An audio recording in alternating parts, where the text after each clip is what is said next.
Rain is beginning to move out of the Metroplex. Most of the area is still under a severe thunderstorm watch. It'll elapse in about an hour. Good evening, everyone. I'm Mark Hayes, filling in for Amanda Fitzpatrick. Thank you for joining us. We've got a lot to get to. Nightcap starts right now.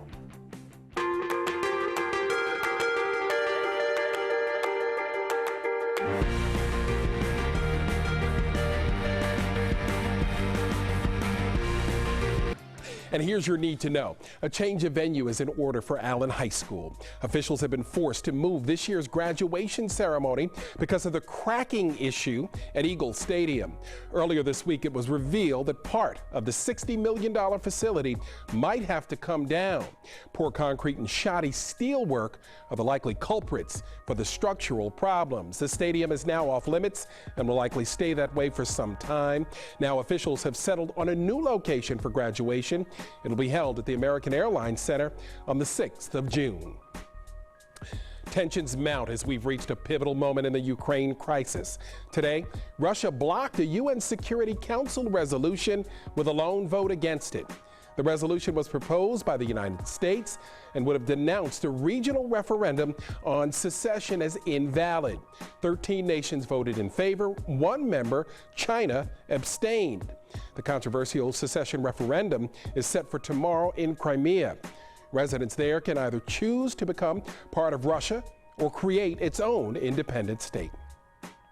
The first openly gay player in the NBA has a new contract. The Brooklyn Nets have signed center Jason Collins for the remainder of the season. Previously, Collins had signed two 10-day contracts with the team. He has appeared in 8 games for the team so far, totaling 5 points, 6 rebounds, and 6 steals. Collins, who came out about his sexuality last year, has been a spokesman for gay rights. His number 98 has been one of the league's top-selling jerseys since he signed on with the Nets. So how excited are you this week? It's still spring break. I'm sure you're ready to gas up your car and hit the road. But there's only one problem. The price of gas ain't what it used to be. Have you noticed gas prices going up in the past week? April, and I would say anywhere from probably about $3.55 to about $3.70 a gallon. All right, this is what we call a fail. When you buy a beer, you expect to get what you paid for, unless you go to a hockey game up in Idaho. Upset fans there are suing the CenturyLink Arena in Boise because they believe they're getting ripped off.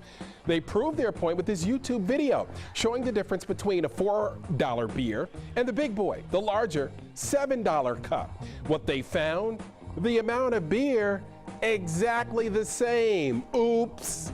After fans figured it out, they decided to take the arena to court. They're seeking $10,000 in damages. CenturyLink did respond, claiming it was an honest mistake with the cup orders. Think fans are going to buy that? I think not. FYI. I eat it. I don't care. Just drop it. It's garbage. You know, that's what we say. It's garbage once it hits the ground. Bust out the stopwatches, folks. The 5-second rule, fact or fiction? Researchers from Aston University in the UK think they have the answer. It all depends on where you drop your food. They looked at all sorts of flooring surfaces and found that if your scraps land on the carpet, well, they're less likely to have that bacteria attached. Even on harder surfaces, the transfer was made after 5 seconds. They also said the longer you leave something on the floor, the better chance you have of consuming something nasty, as if you didn't know. OMG. And you can dance. Move over, Mr. Clean. The Material Girl doesn't need bleach to give her shower a good cleaning. Her tool of choice, her tongue. Madonna posted this pic on Instagram. It's of her licking the glass in her bathroom. She might have done it to prove a point to the younger generation of pop stars. Her caption read, "A woman's work is never done. I should have worn a wife beater, but I like getting dressed up." We are looking at you, Miley. All right, coming up. Pitching Obamacare. You have to go where the young folks are. The president has finally struck the right chord to selling health care coverage. You're watching Nightcap, a different kind of news.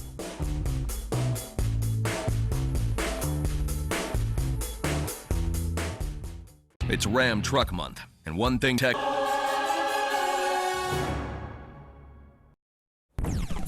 Hey, thanks for sticking around. Here are your closing shots. The top stories of the day in 60 seconds. Dallas goes green. A big parade and party celebrating St. Patrick's Day. Formally charged, an out-of-control driver at South by Southwest hit with capital murder. Double shooting, 2 people wounded in separate gunfire. DPD thinks both are connected. A homicide investigation opened. Officers find the body of a missing pregnant mother in South Dallas. Veered off. Malaysian authorities concede the vanished plane changed direction intentionally. Loosen up. The U.S. is letting go of some of its control over the internet next year. My bad. Target catching all kinds of criticism over this Photoshop goof. Barred from riding. A disabled vet not allowed to jump aboard the coasters at Six Flags. And what Texas used to look like. Dallas Heritage Auctions taking bids on the state's first official map. And the best laid plans are often ruined. That could be the case if the GOP decides to hold its 2016 convention here in North Texas. And those are your closing shots in 60 seconds. Hooters, Twin Peaks, Bone Daddies. The restaurant business in North Texas is getting pretty big these days, but Columbia Pictures is saying not so fast to a new entrant called Ricky Bobby Sports Saloon and Restaurant. Feast your eyes on Ricky Bobby Sports Saloon and Restaurant in Fort Worth. On the outside, it greets customers with a Talladega name. Columbia says it's reasonable attorney's fees and costs. In layman's terms, or as Ricky Bobby's son might say, Chip, I'm gonna come at you like a spider monkey. We'll see who makes it to the finish line first. I live and die by one motto. And remember, when it comes to intellectual property, if you ain't first, you're last. That's it for us. Thanks for watching Nightcap, folks. Hope you enjoyed it as much as we did. Coming up next, the hardest working man in show business, Arsenio Hall. You have a great night, folks. We'll see you back here tomorrow.